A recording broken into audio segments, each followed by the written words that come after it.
Welcome, people, to the world's only podcast about obscure, released early 2000s X-Files clone freaky links made by queer people. Like always, I'm Alice Water and my co-host. Yodel. Sorry, I had to do the yodel. That's foreshadowing. I'm Ludovico, the non-binary person that talks about the show. So yeah, we got a very special one today. We got the episode that gave the name to the podcast. Are you excited, Alice? Yeah, I'm very excited. This is the reason that we're even doing this podcast and even watch of this show. It's a very good episode. So, should we start the summary? I'm gonna say something.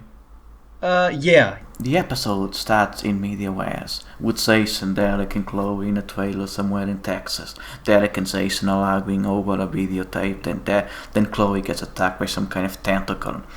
We flash forward to Derek's user-flaming device of telling us what happened in the Freaklings HQ. A couple days ago, the Freaklings HQ got a mysterious message over email inviting them to investigate cat mutilation in a rural Texas town. After arriving there and through some of the user interview segments, we found out about the Desert Squid, a creature that is apparently devouring local livestock. The owner of the local dinner tells them it's good for business. In a dilapidated public toilet, Derek gets a surprise visit from Prince Elsing, who wants him to not investigate the matter before teleporting away. They try to meet up with Falcon, the person who sent them the video message, but then they arrive at his place. It seems to be ransacked. Jason thinks they're being set up to boost the local tourism sector with a juicy article on Freaklings.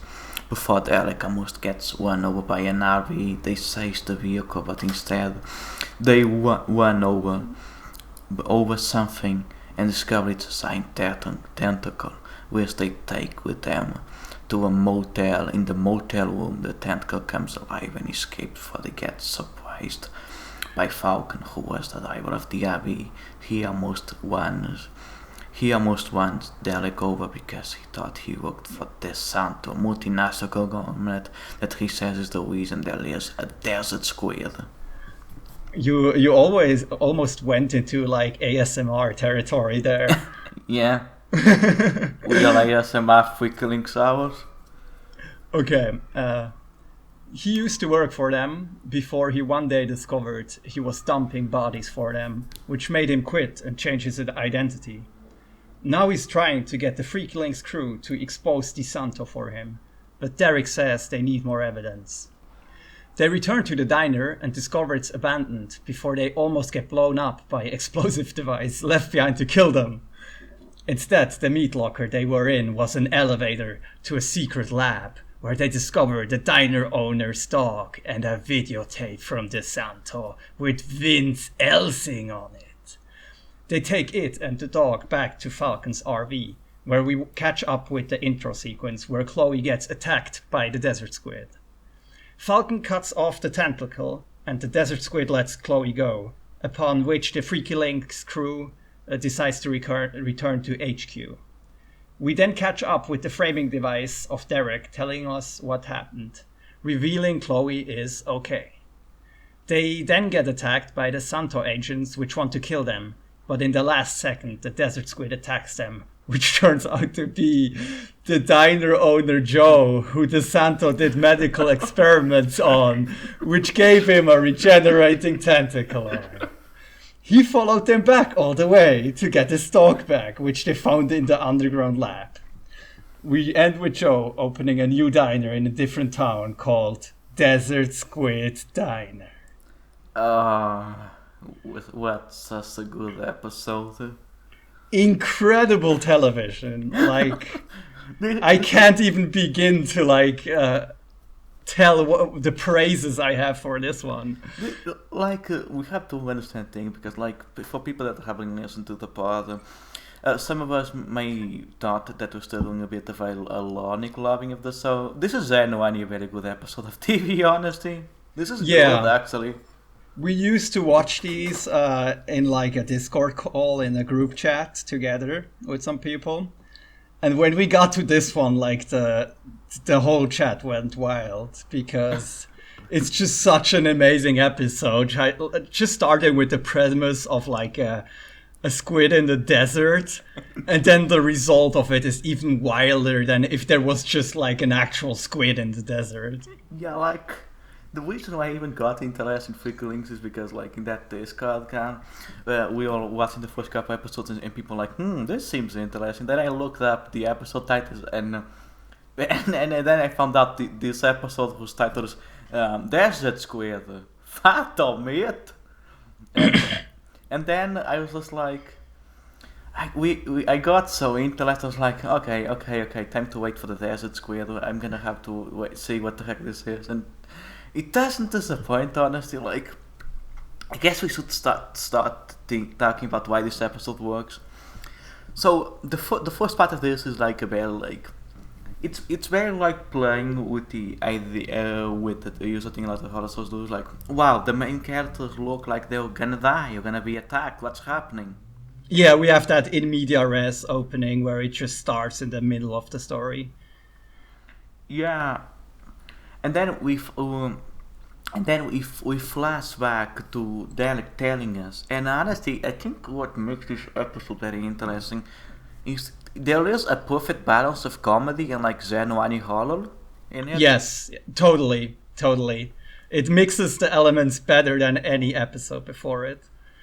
Yeah, it's probably one of my favorite episodes of the show. Like there's a joke like when they're in the dining place, and I think they ask for like where can we meet like because there's a word name that's very like the sex road.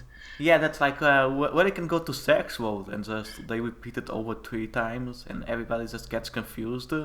Yeah, when it's sixth road. I guess that's like a Texan accent thing. Yeah, but it's honestly a very funny thing. Honestly, it's pretty goofy, but it's low and it's interesting because there's such goofy moments, particularly when they're talking about the Desert Squid. I love the scene when like they're talking to some woman in the user interview part, and it's like, oh, wow, I got some Desert Squid parts, and they look over now. It's a squid. It has like this freeze of squid. Yeah, and then it basically does like a hard cut where Derek repeatedly says one of a kind and like extremely ironic. And yeah, that kind of also plays into the whole aspect of like, there's something very meta here because the town that like a Blair Witch Project was set in got like a big tourism boost because of the movie and like the urban legend around it. And in this episode, it's all about how this urban legend basically boosts tourism in this section.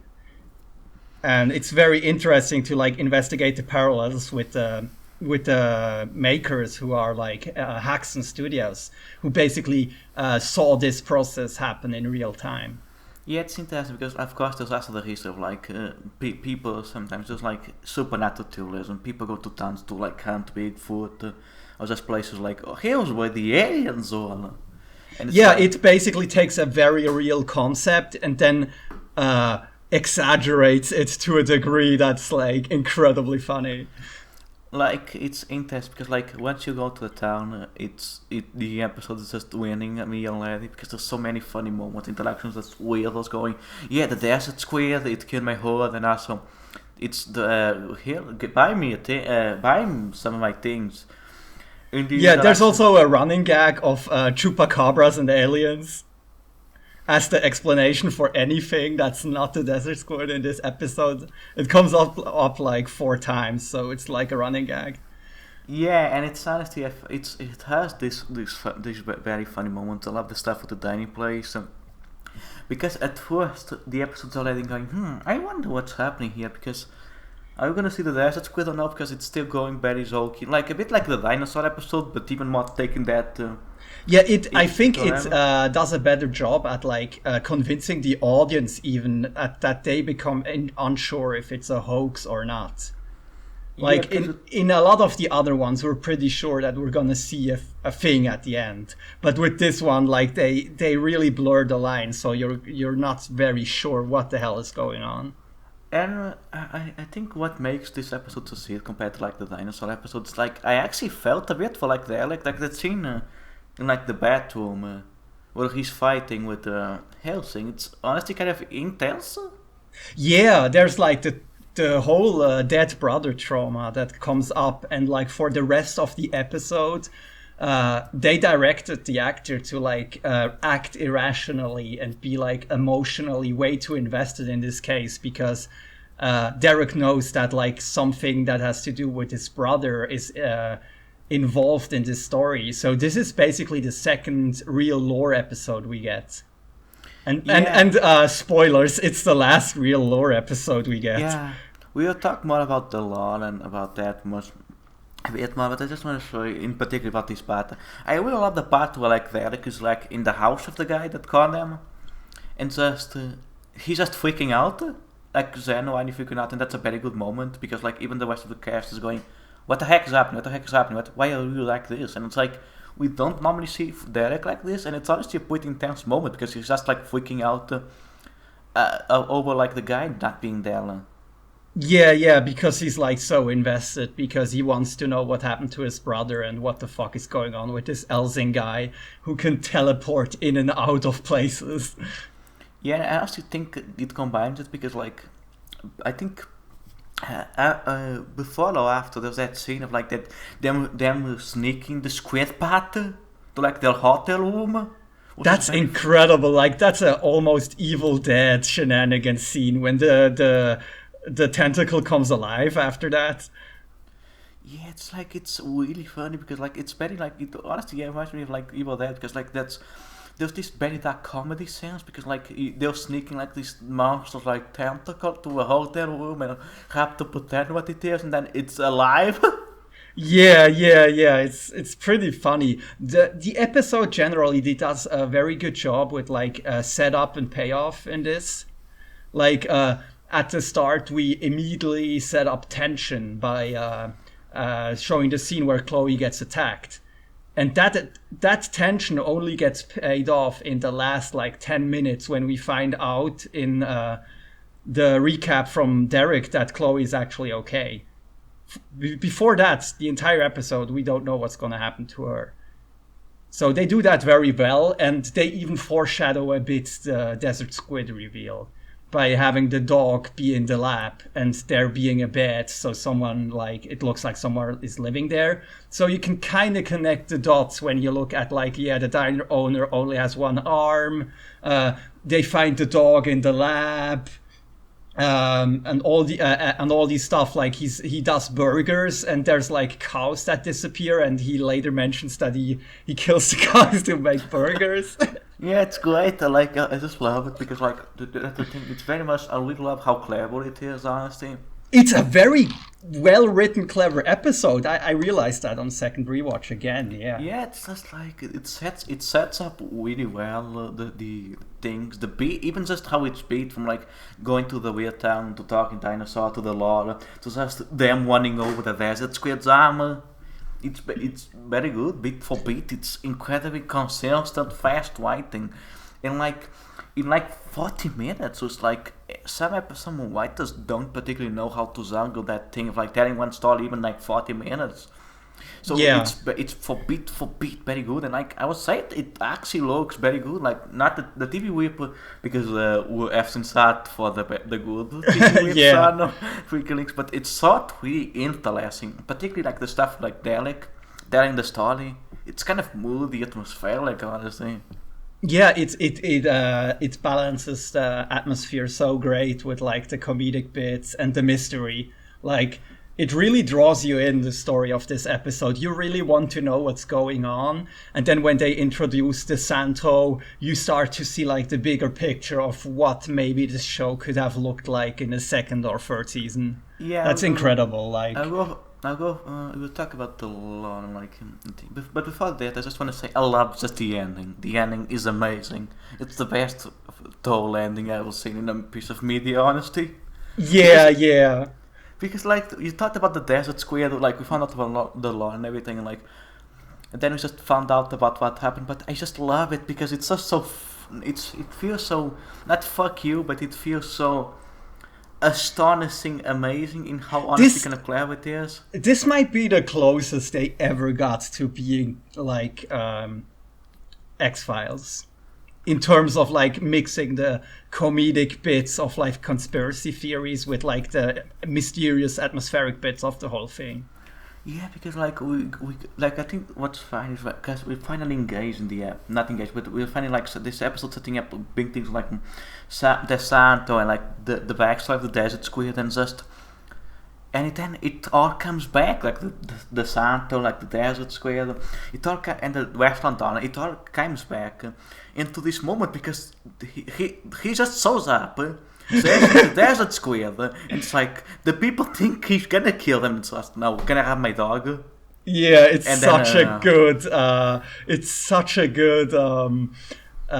subversion at the same point of the like monster of the day trope, because usually the monster dies at the end or like flees. But here it's like the monster saves them and then just takes its dog and goes open the diner. He then just says, "Can you just not say how was the desert squid? I want to keep myself. I want to have a dino."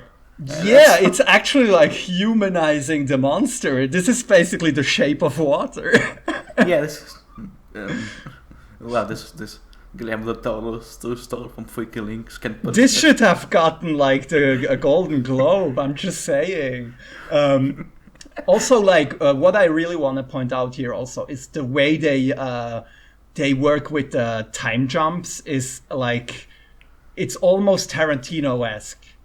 Like because they start with the normal formula that we established, like Derek is in the recap and he tells us what happens after it already happened, but this time they have to add attention of we don't know what happened to Chloe. But then in the last 10 minutes or so, we catch up to the recap, which normally ends which only happens at the end of the show normally. But then when the recap is over, we see Chloe is okay, and then the agents attack, and then we get the incredible Desert Squid reveal. So they basically established a pattern to then subvert that pattern and surprise us, because as the audience, you're expecting the episode to end at that point, but it just doesn't. Yeah, God, I just love because honestly, yeah, it's very clever because like I do like the shows that humanize it. Like the Desert Squid isn't some monster; it's just like a dude in a dino. Yeah. Okay, he kills cattle, but like that's not no more evil than most Western donors. Yeah, there's even like a parallel to him and Derek. They're both like business owners that do a bit of shady stuff. Yeah, like there's oh yeah, this guy is probably just an asshole. It's like not the master asshole. He's just like a business owner guy. Wants to Yeah. The real villain is like the Santo in this, which if we all didn't find it out, is like a very obvious bootleg version of Monsanto. Yeah. I guess before I don't say this, but just one quick thing. The rest of the cast is very well used in this. I love Jason has some very good lines. This might be like one of the best episodes for Jason and like their whole team dynamic, the three of them. Only thing, like always, like Lan has a backseat because she's like in Chicago in this plot, so she appears in like 3 or 4 scenes. She doesn't know a lot, but the rest, it really solidifies the cast as being weird, like friends and just a cast. They like joke around, make jokes, or like things. The scene in like the elevator is pretty fun, cause like they all thought they're gonna die. Yeah, that's like something that also should be mentioned. This is probably the most action in any Freaky Links episode, because there's a car chase, there's a Desert Squid attack, there's a explosion like a bomb at the diner, and then they fall down an elevator shaft. And then at the end, there's almost a shootout where they get shot, but then the Desert Squid saves them. So there's so much action in this episode compared to the other ones. Yeah, and also like the Desert Squid arm, like it's not the Desert Squid, just the guy with the squid arm with the tentacle arm, but it's like it's well done. for like 2000s early 2000s TV. Yeah, I think the like VHS compression adds a lot to it because we watch it in like bad quality. I don't know how this effect would look in like a restored Blu-ray release. Yeah, that's why we demand that Disney releases Freaky Links for Blu-ray. Put it on Yes. Disney Plus. Hashtag get it trending. Hashtag release the Freaky Links. Yeah, just we're gonna put Freaky Links in the Kingdom Hearts 4. Hashtag Desert Squid. Hashtag release the Kraken. Oh, imagine like the Desert Squid in Kingdom Hearts 4 is like a summon. That would be good. Yeah, the Desert Squid should definitely be in like the new Kingdom Hearts, and then also the Final Fantasy VII remake. Along with Gagged in the Desert Squid. Gagged in the Desert Squid. They are like a dream team. They are like a buddy cop movie. Okay, yeah, well, I think we should really talk. Do you have anything else to say about the episode of the cast before we move into the lore and the Santo stuff? I mean, yeah, it's just structurally very well done, and it kind of foreshadows how the meta humor will evolve over the rest of the show. Yeah, like I would like the only thing I'll say that is related to like the to start our conversation of like what you thought the show would be, the lore, and the sound and stuff like this. I'm then gonna say this: if Freaky Links had like a second season or third season or more episodes after, and it was like the Desert Squid, this would be a genuinely good show up there with like the X-Files or maybe something like the actors like the actor supernatural shows like something like Friends.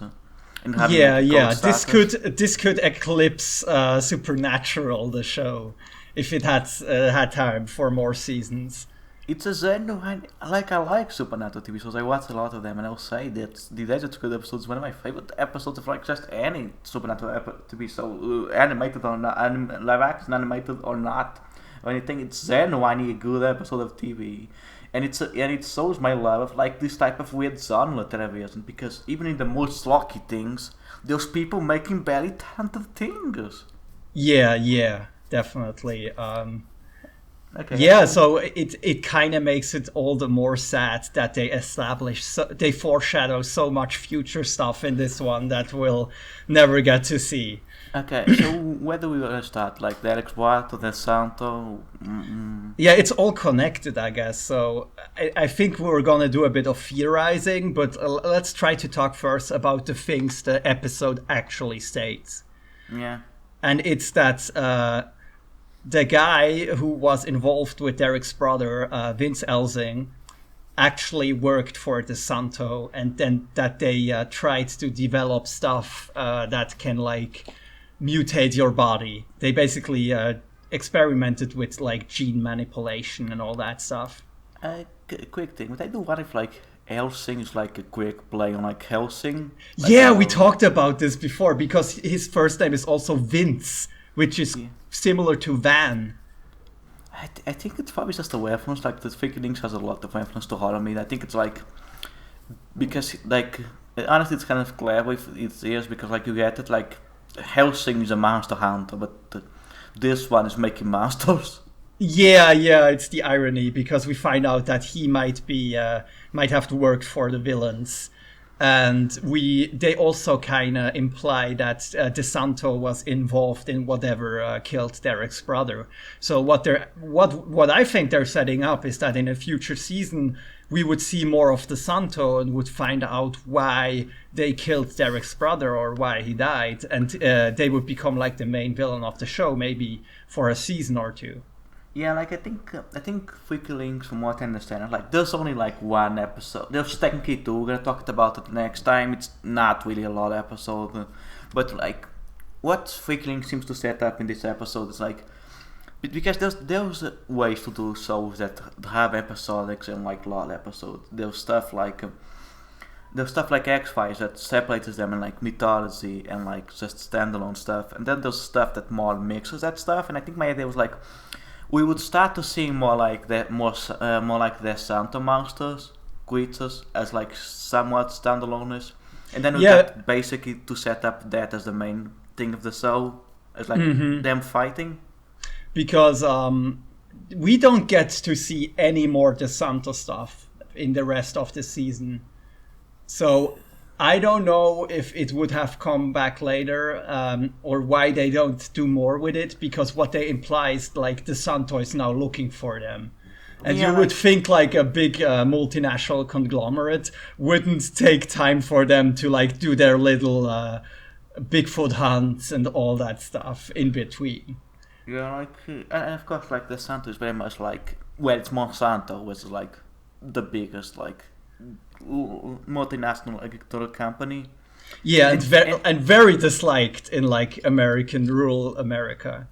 yeah, like there's of course weirdos that don't like them for the good reasons, but most of them is a lot of people because yeah, they do a lot of bad stuff, and particularly do hurt a lot of the farming market in a lot of areas. And this is very much driving that thriller because you're starting to see like that. Because you're starting to see a bit in this episode that stuff about, oh yeah, they're using the technology to create monsters and everything. And we started to see that. Of course, it's not like this. It's not a leftist, so it's not talking about the evils of companies like destroying like rural farmer economies. It's not leftist. This is not a communist zone. No, But it's not. It's not going full capitalism is bad. It's yeah, more like it can be read in both ways. Like this is a Fox show. You can also read this because they're a multinational conglomerate. You can read this as globalism bad. yeah, I think honestly this is mostly just there's certain companies where they're mostly just using that because America and a lot of like that, a lot of countries specifically they were known for a long time, but basically when they say like they're getting more pop culture media, so it's a bit of like yeah, this company's bad, but I was just gonna use this for our storytelling.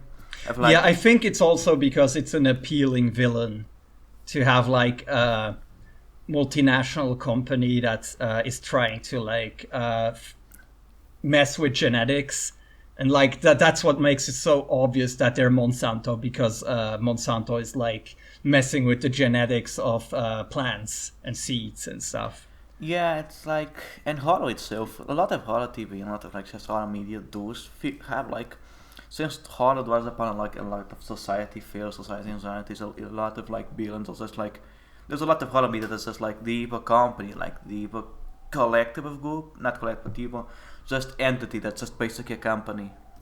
Yeah, there's also some throwbacks to like 50s monster flicks, like with the whole concept of a desert squid and Yeah, the evil company that is like doing science experiments that go wrong and create a monster. That's very like 50s US monster movies. yeah. This feels very much like also like a Poppy homage and stuff because you have like the Buddha's head, you have everything, you have like that just idea of like, yeah, this technology is turning this person into one human being. You can see a lot of like 50s and like that era of like sci-fi and horror stuff like.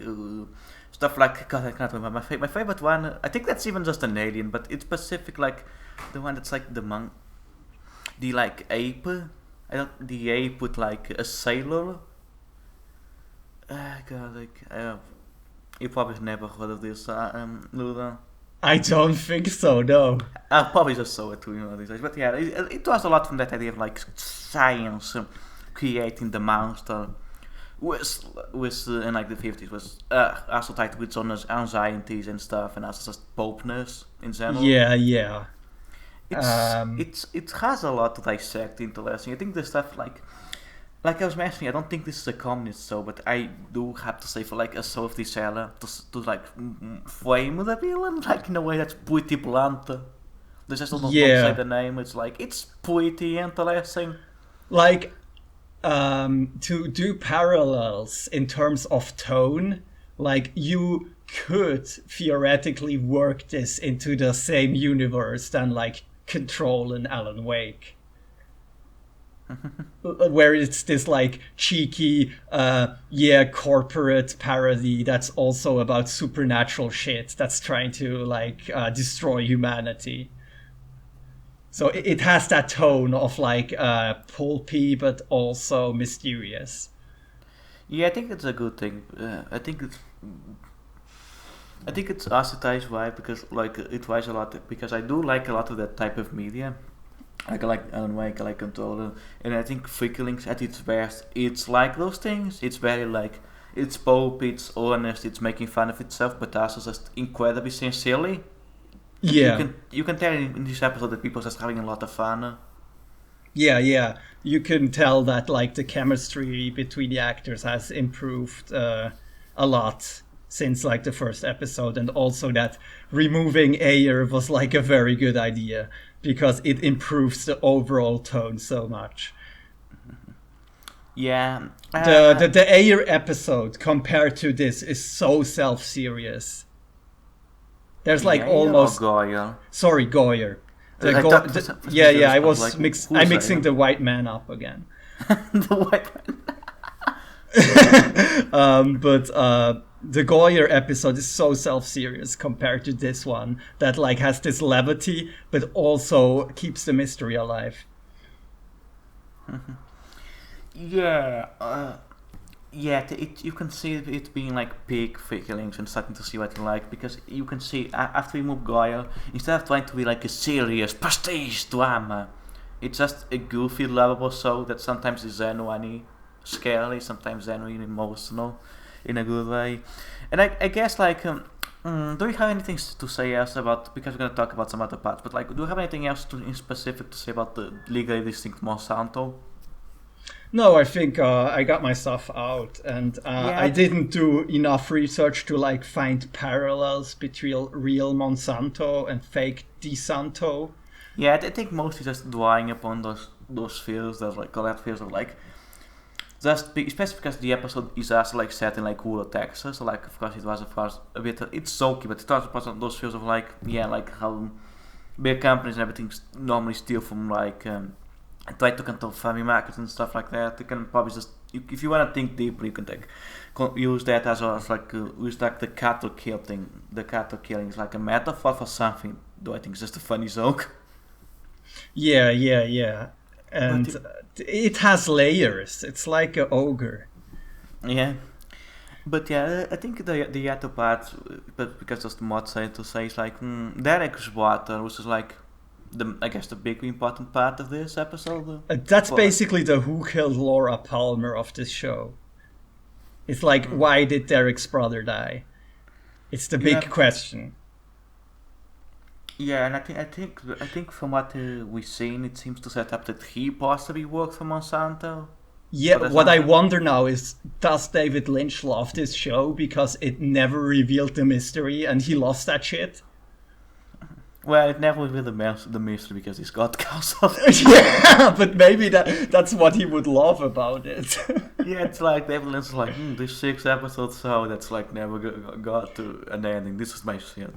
This is Because me. he hated to reveal who killed Laura Palmer, and like Deserts and Freaky Links got cancelled before it had to do that. I guess it's like, I guess, uh, I guess it's now an interesting thing. Like, not to go into big philosophical discourse about TV and endings and stuff like that, but like, does it matter more? Does it matter that we never found out what happened with Derek's water? Like, is it just matter that we got this episode and that the character got that emotion? Like, does it matter that we never found out about Derek's water?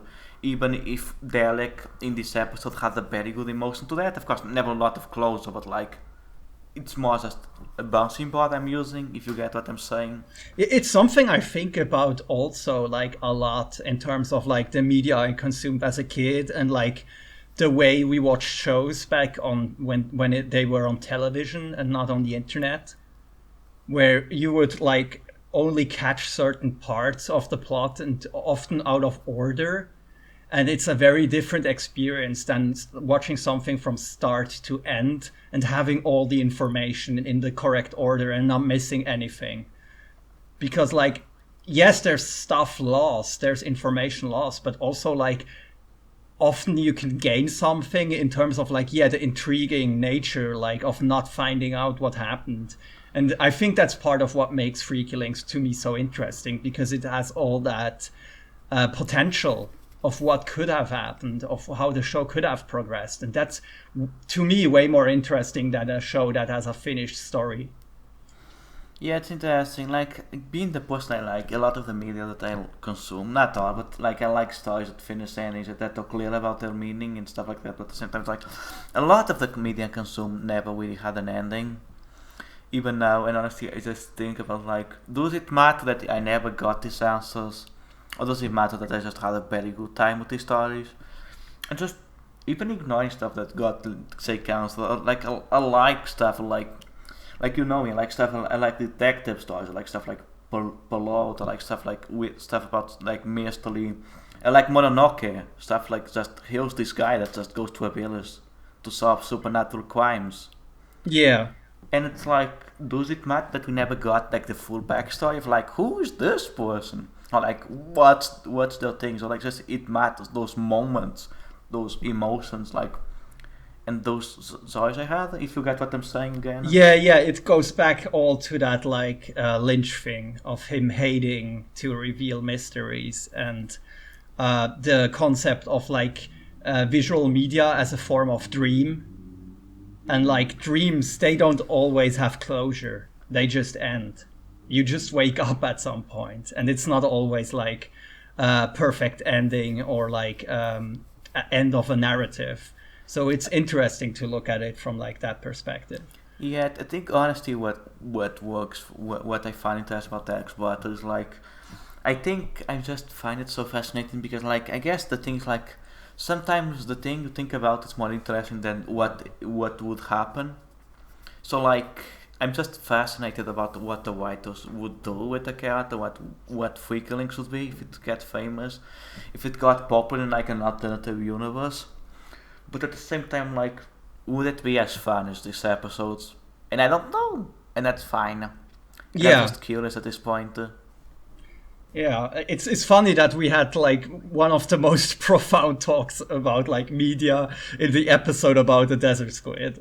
Yeah, I think honestly that's why I enjoy Freaking because it seems like just a goofy. It's just like when we found out about it, and when I found out, most of us was just watching it because it seemed bad and we wanted to dunk on it. And then we found the genuine, interesting show that has talent, that has some meaning in it, and it's Yeah, interesting because it's like an early 2000s Fox shows, and like I dunked there's like, but there's some decent Fox TV, but at the same time most of it is like cops.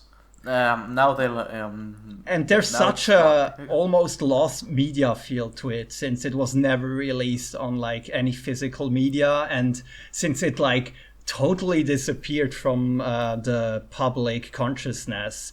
Like yeah, like nobody, except for like really, if you search for Freaky Links on Twitter, you might find some people mentioning it, but it's not like any other shows from like the 2000s or late 90s where people are like obsessively nostalgic for them.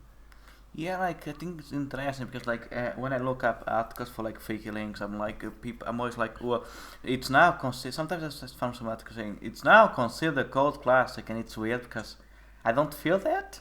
Yeah, you Like I don't don't hear people mentioning that show.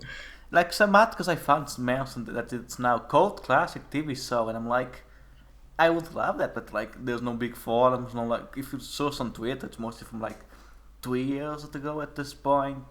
There's no like big people discussing it. There's like two YouTube videos The for only this. way to own the DVDs physically right now is over like a weird shady bootleg DVD producer that like does prints of like extremely obscure 90s and 2000s shows. Yeah, honestly, I'm gonna speak to. I thought about buying that, but I don't know if I want to give my money to those people because they're probably the mafia. Yeah, I don't even know if it's real if you like buy it and then you get nothing.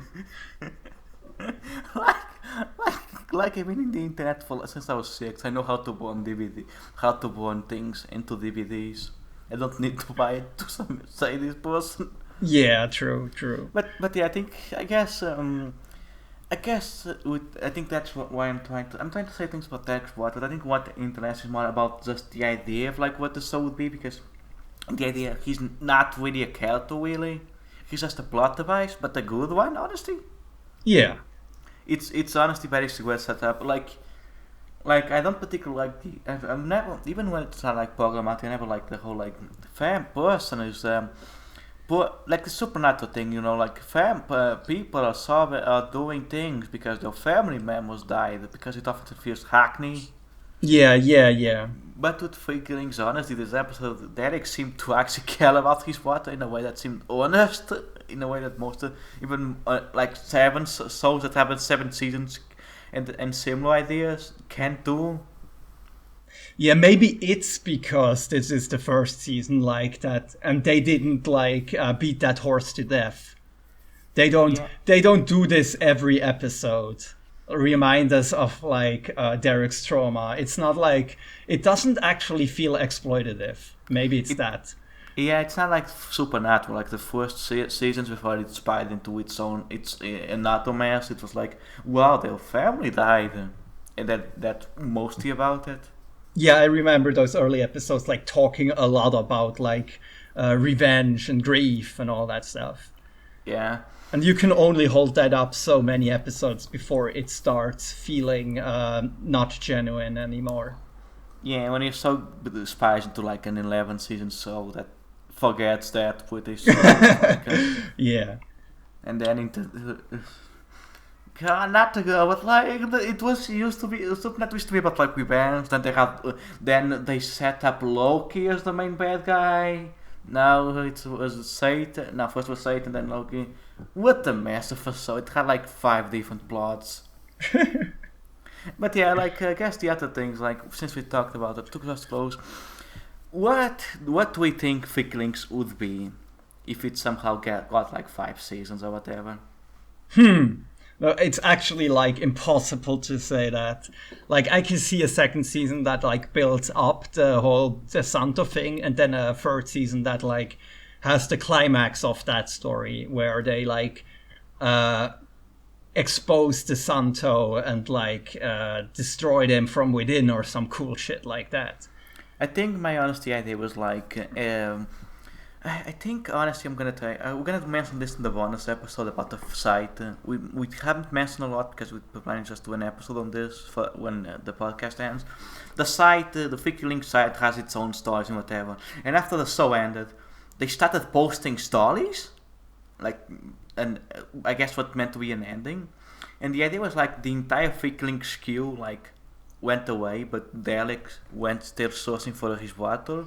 Yeah, I wonder if they would like do a time jump there. Like if they would like have a 2-year time jump between seasons, and then we catch up with Derek, who was like left by the team, but is like obsessively looking for his brother. That would be a very cool way to shake up the status quo. I have 3 possible ideas if that thing is real and not. It's real, but if it's just more than just the site trying to close the show. If there's 3 possible ways, either the Dalek time skip, it's not time skip, but time skip, Dalek reunites with the Q. Time skip, because this is possible, because I imagine they were having budget issues. Time skip, Dalek gets a new Q. Mm-hmm. Because I imagine paying these actors to even get back would be massive. So I imagine let's just forget about the previous group and we have Derek and another sort of characters. Yeah, it could be that they would like have a different group every season, maybe even, and then like have Derek as the core between them. And third group, they already mentioned this in like I think that's like the previous episode. And like Derek teams up with the old guy from the first episode. Yeah. Or like, what I can also imagine is that there would be like maybe another secret group that works against the Santo, and they would like ally with Derek. Here's my idea about like Derek's plot and what would. So I think the idea that they're setting up. I don't know. I specifically don't know if that's taking long, but my just a theory, just a freaky links theory, a freaky theory. it's just them. That Derek's water did some crimes at Monsanto, and like because this is very much like storytelling. This is very TV storytelling. The storytelling is these type of stories. But he tried to go away, and Monsanto killed him. Yeah. That they like use the shapeshifter that we see in episode 1, and that they are somehow like working for the Santo or something. But honestly, I think I wouldn't be surprised if the idea is like the because some shows do this. Like the idea is like every milestone from Freaky Links is actually a the Santo thing. Yeah, either it would like backfill it in, oh, they were all the Santo, or maybe it could even pull something like the Santo is trying to control these cryptids and like use them for their evil plans.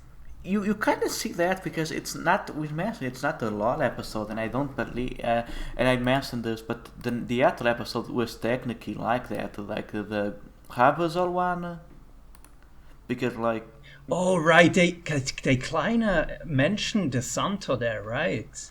yeah, and like there's the idea of like it's not really a LOL episode and it's a bullshit episode, but it feels Also, we'll talk about that episode when it comes up. Yeah, because it's gonna be hard enough to talk about already. We don't want to like blow all our material.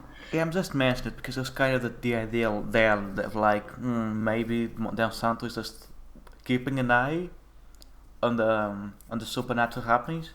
Yeah, that they would be like something like an SCP Foundation. Which is interesting. Overall, I think, like we mentioned, I think I just like Freaky Links. I really love this episode because Freaky Links is a weird of its time that generally seems to have talent.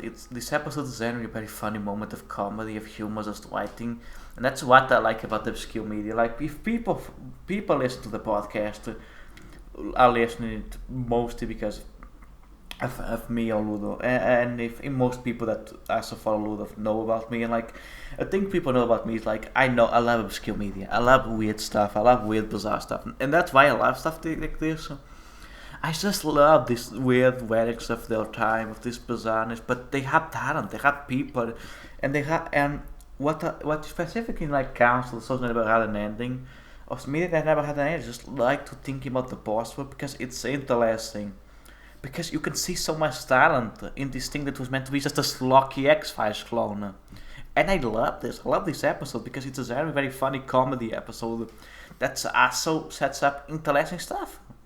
And yeah, shows why why I love this so much. I think that's like a good end point to like switch over to the music part, because I think we like we enticed the listeners to go look at the episode themselves and make up their own thoughts. Yeah, I just want to say I love this episode. The Desert Squid's great. My final theory: the Desert Squid was going to become the member of the new crew. Oh my god! It would be so cool if in season 2 they would have brought back the Desert Squid and he would just be a character. And honestly, I love like imagine like Derek, like you got the Celtic old guy and the Desert Squid, huh? Yeah. And also like the rest of the old crew, just have them all. Yeah, just the anime thing where at the end all the characters from all the like filler episodes show up. It's like a Naruto, like wow, everybody's here. They're just part of the team now, and they all have their own fights and arcs. They're basically the Justice League of cryptids now. The Desert Squid's gonna do a Kamehameha, then do a spirit form. Yeah, they all lend their energy to Derek so he can do a giant Genki Dama. Yeah, and they're gonna fight Baki. Oh god. I mean, Baki is like the corporate fighter, like in that other terrible anime show, but he's like working for the Santo. Oh god, who would win the fight? Baki the Guapo or the Desert Squid? I mean, the Desert Squid can regenerate, but like... Yeah. Baki can really mess a guy up. Okay, because I have to, I guess to add something up. Musical canon, like he's in these episodes where in the end of the podcast I do a slightly small musical canon because this show has a lot of music and stuff like that. So since this is a Texas set episode, like one of the things, the soundtrack is mostly like very like old. Like there's a lot of country and southern rock. Yeah, one of the bands that I already mentioned in the last episode, so I'm not gonna mention that like old 60, old 96 or something. All in this episode in the soundtrack. So I'm not gonna mention it because I already mentioned it like last episode. But the other two bands technically three bands. There's 16 horsepower. There were an out country band that from what I seen they are a bit they're called like gothic country. It's like it's a subgenre of out country, like subgenre of a subgenre. It's basically like gothic, like certain gothic aesthetics, basically like as music. I think the Mountain Goats are like considered that genre as well. This is like big band. I don't know if it's one thing, the Mountain Goats. I know there's a big band in that genre, but at the same time you can understand now. I think I saw one of those songs. They're like fine out country songs. Yeah, I think they were all right. Yeah, they woke up in like 2005, so a bit after this episode. This is not the Las Vegas band, right? No, we're gonna talk about them. The most bizarre things is they were in like alternative tentacles, was like the frontman of the Dead Kennedys label. Right. That label has a lot of weird things. They not expect, because it's mostly punks, a lot expect like the gothic country band to be there. They seem fine. A thing I did see is like they have a lot of like Will Lasers themes and stuff, and there's music. There's a lot of music, and it seems fine. But then I noticed this when I noticed the wake up, that I'm like, all right, they had like what was it? Philosophical and religious differences. The Wikipedia says they got the Wikipedia says they split up for political and religious differences. That was around the Iraq War, by the way. So I'm gonna say probably one of them was fascists. It's like, or one of them didn't want it to be fascist. Yeah, possibly. Funny thing that I honestly seen in the legacy influence thing, you probably know, it's actually related to a band you probably know. Apparently they were a big influence for the band Dapper Driver. Oh yeah, I sure know them. They're also like conservative Christian assholes, as far as I know now. Weren't they a split from a NATO band or something? I think you talked about this. They did a split. Oh yeah, from Cold Sample or something. Yeah. They worked with a bunch of other like alt rock and Christian metal bands. We question now was in the house, but yeah. The other big act before we went into Las Vegas, that is Don Russell.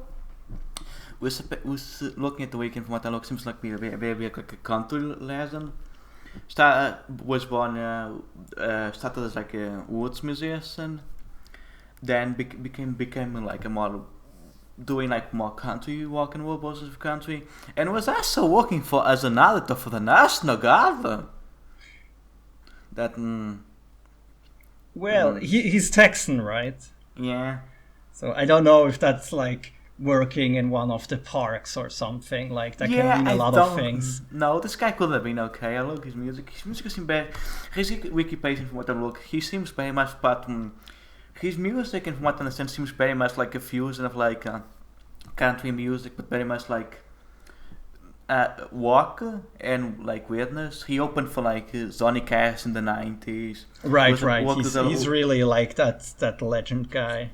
He worked with a lot of the out country people, and also opened for the Butthole Surfers. Right. That's quite a career. So, and listening for the music, it seems very much like a more rockish like I can imagine why it attacks like Johnny Cash and the Butthole Surfers. It's very much that type of music. It's like a more rockish country music that's a bit weirder. And the guy seems very influenced. He died in 2006, so one of the episodes. Only they started doing like music as like his only stuff in like his 60s, but has been did it for like a long time. But yeah, it seems very interesting. Check it out.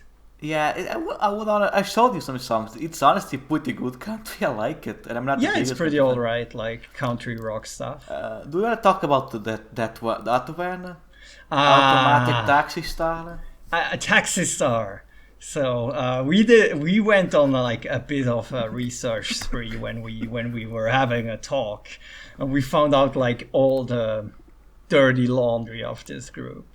Uh, and musically, they're like just one of those like alt rock, southern rock bands from that era. Like they're all from Nevada, Las Vegas, as far as I know, and Yeah. like that region. So there's something very raunchy, very like a Skid Row. There's like a Skid Row vibe to the whole thing. But yeah, nowadays a lot of them do like weird shit. Like one of them is a photographer who's married to a Russian woman who like said some very weird stuff on the internet. Yeah, like we're not gonna go yet, but we so this band is incredibly obscure. I found about. So let me just not go point by point, of course, because I'll have to go in a minute. So, but basically what happened was, I started looking at people, found a page for the Sims mod for the Sims tool, where somebody made the band, and that site that linked to the official site of the band, linked to that photographers who used to be a member of the band's like Facebook page, and then we found out his wife, who is a Putin supporter, Russian nationalist, who is a homophobe, and yeah, it was quite the like milkshake duck moment. So, like, oh yeah, this '90s band. Oh yeah, okay. This guy has a really outspoken partner. And also I just want to go to because we went to the good when we went to the good old internet archive. We looked at the site for the band. We looked up the people, and the drummer is now a right-wing Trump fan. Oh right, one of them, the drummer, like follows Tucker Carlson and stuff like that. Yeah. And it's not just he has some Twitter followers. It's literally almost all of his followers are right-wing assholes. And also the drummer for left-wing metal band Godzilla. Yeah, he follows them. He follows the drummer for Gojira because, like, I guess if you're really good at drumming, politics don't matter anymore. Maybe drumming is apolitical, and I never realized. Wow, cool drumming. Cool drumming. Don't put politics in my drumming.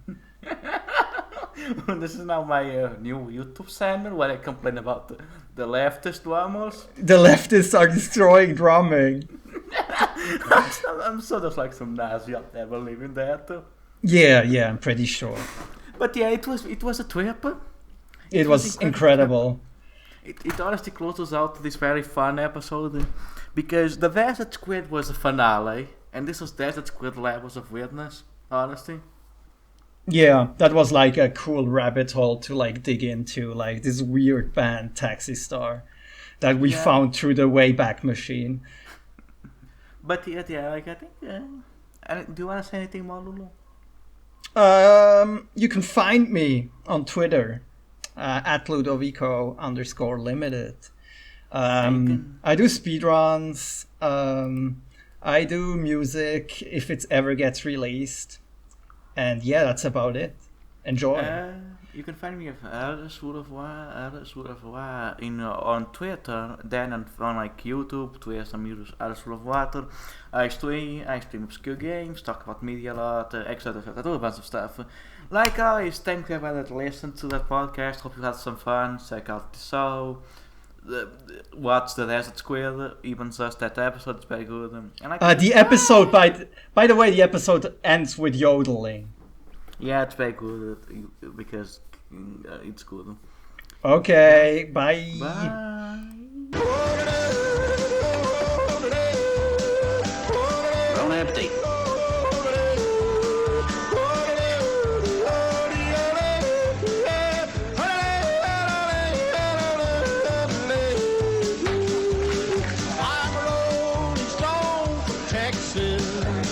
Rolling Stone from the plain.